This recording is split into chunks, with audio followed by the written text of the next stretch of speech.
Praise the Lord. आप सबको प्रभु यीशु नासरी के समर्थी नाम में जय मसीह की। सो मेरे प्रिय बहन और भाइयों, मैं आपका धन्यवाद करती हूँ इस सुंदर समय के लिए जो खुदावन ने हमें दिया है। आइए हम खुदा का धन्यवाद करते हैं कि वो हमें हमेशा अपनी प्रेजेंस में रखते हैं, अपने हाथों में संभाल के रखते हैं। आइए हम प्रार्थना में चलते हैं। हालेलुया। धन्यवाद खुदावन पिता परमेश्वर, हम आपका धन्यवाद करते हैं कि आपने हमें हमेशा अपने हाथों में संभाला, आपने हमें अपने हाथों से बनाया। खुदावन आप आत्महान समर्थी भले परमेश्वर है। खुदावन आपका पवित्र आत्मा हमारे अंदर ठहरे पिता परमेश्वर, और हम आपके वचनों पे चलकर 100 गुना फल लेकर आ सके पिता परमेश्वर। और इस समय जो जन प्रार्थना सुन रहे हैं उनके जीवन में आपका पवित्र आत्मा काम करे और हर मुश्किल हर मुसीबत उनके जीवन में से जाती रहे। खुदावंद पिता परमेश्वर, ये सारी प्रार्थना हम प्रभु यीशु नासरी के सामर्थी नाम में मांगते हैं और पा लेते हैं।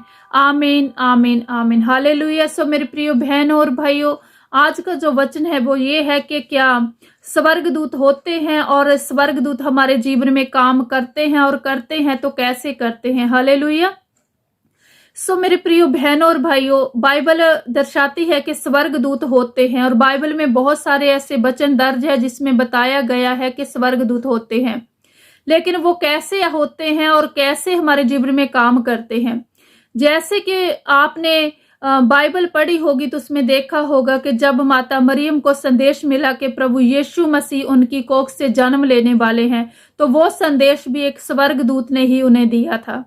और इसी तरीके से जब यूसुफ को पता चला कि प्रभु यीशु मसीह जो मरियम के कोख में है, वो मरियम जो है वो बिल्कुल नापाक है, उसमें कोई गलत काम नहीं किया है, तो प्रभु यीशु मसीह के बारे में जो संदेश यूसुफ को मिला था वो भी एक स्वर्गदूत के जरिए मिला था। हालेलुया। और इसी तरीके से जब प्रभु यीशु मसीह को कब्र में रखा गया और 3 दिन के बाद जब वो कब्र को खुला पाया, तो वहां पे जब वो बाइबल बताती है कि वो औरतें, वो मरियम और उसकी साथ में दूसरी मरियम, जब वो कब्र पे पहुंची तो वहां पे देखा कि वहां पे 2 स्वर्गदूत बैठे हुए थे जिन्होंने उनके साथ बात भी की। हालेलुया।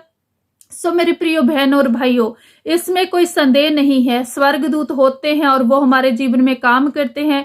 जो स्वर्गदूत होते हैं उनकी काम करने की तीव्रता इतनी तेज होती है, वो कहीं भी पल में इधर से उधर कहीं भी आ जा सकते हैं। वो स्वर्ग से धरती पे, धरती से स्वर्ग की और पल में इधर उधर जा आ सकते हैं। वो बहुत ही शीघ्र और बहुत ही ताकतवर होते हैं। वो शीघ्रता के साथ वो अपना इधर उधर जाते हैं, आते हैं। हालेलुया।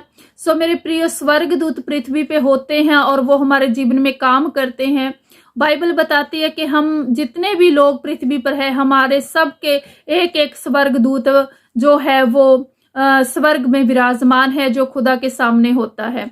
हालेलुया। जब हम पतरस के बारे में देखते हैं, और वो बंदी गृह में कैद था, तो जब उसके जो साथी थे, वो सभी जो चेले थे, वो बैठे हुए थे अपने घर में, तो जब डोर को, उनके दरवाजे को नॉक होता है, तो वो सोचते हैं कि पतरस की आवाज है, लेकिन दूसरे जो उसके साथी होते हैं वो कहते हैं कि नहीं, ये पतरस का दूत होगा। हालेलुया। सो इससे हम जानते हैं कि हम सब का जो है एक एक स्वर्गदूत होता है।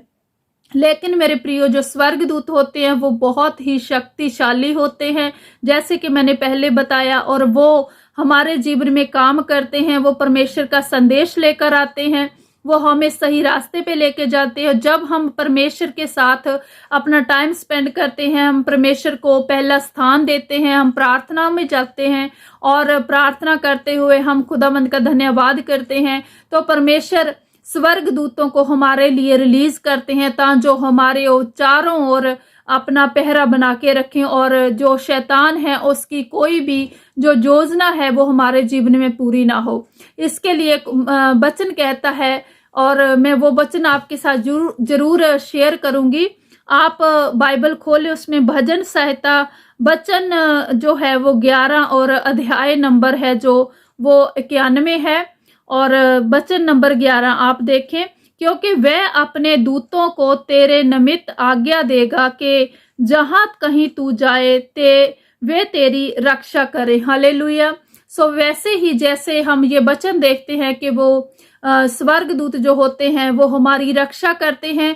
खुदावंद उन्हें आज्ञा देते हैं हमारी रक्षा करने के लिए। जब हमारा संबंध खुदा के साथ बन जाता है, हम खुदा को पहला स्थान देते हैं, हमेशा खुदा का धन्यवाद करते हैं और आराधना करते हैं, हम हमेशा खुदा के वचनों पे चलते हैं, तो जो स्वर्गदूत होते हैं वो हमारे जीवन में काम करते हैं। हालेलुया।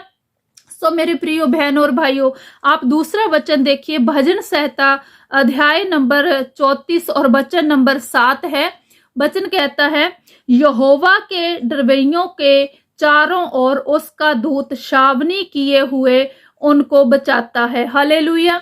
सो वचन कहता है कि जो यहोवा का स्वर्गदूत है, जो दूत है, वो जो यहोवा का भय मानने वाले होते हैं उनके चारों ओर रहता है और उन्हें किसी भी प्रकार की हानि नहीं होने देता। सो मेरे प्रियो, इस तरीके से हम जानते हैं कि स्वर्गदूत होते हैं और वो जीवन में हमारे आते हैं और परमेश्वर की अनुग्रह से आते हैं, वो परमेश्वर का संदेश लेकर आते हैं और वो हमारे जीवन में काम करते हैं। हम हमेशा अगर अब आत्मिक आंखों से हम देखें, वो आत्मिक आंखें हमारी तब ही खुल सकती है जब हम आत्मिक जीवन में बढ़े और आत्मिक उन्नति करें, तो खुदा से अनुग्रह मांगे कि खुदा का अनुग्रह हम पे हो और हम आगे बढ़ सकें, ताकि जो हमारी आत्मिक आंखें खुले, हम उन स्वर्गदूतों को देख पाए। हालेलुया। हमारे चारों ओर हमेशा स्वर्गदूत होते हैं और जब हम प्रार्थनाओं में रहते हैं तो वो स्वर्गदूत हमेशा हमें दुश्मन की, जो हमारे शैतान की जो चालें हैं उनसे बचा के रखते हैं, ताकि जो शैतान की कोई योजना हमारे जीवन में पूरी ना हो। सो मेरे प्रियो, स्वर्गदूत होते हैं, वो हमारे जीवन में काम करते हैं। हालेलुया। ये मैं आपके साथ शेयर करती हूँ, आपका धन्यवाद करती हूँ और आप प्रार्थना में लगे रहिए और बाइबल पढ़िए, वचनों को समझिए, वचनों पे चलिए और वचनों पे मनन करिए, ताकि जो आपके जीवन में खुदा की जो इच्छा है वो पूरी हो सके। हालेलुया। आप सबको जय मसीह की।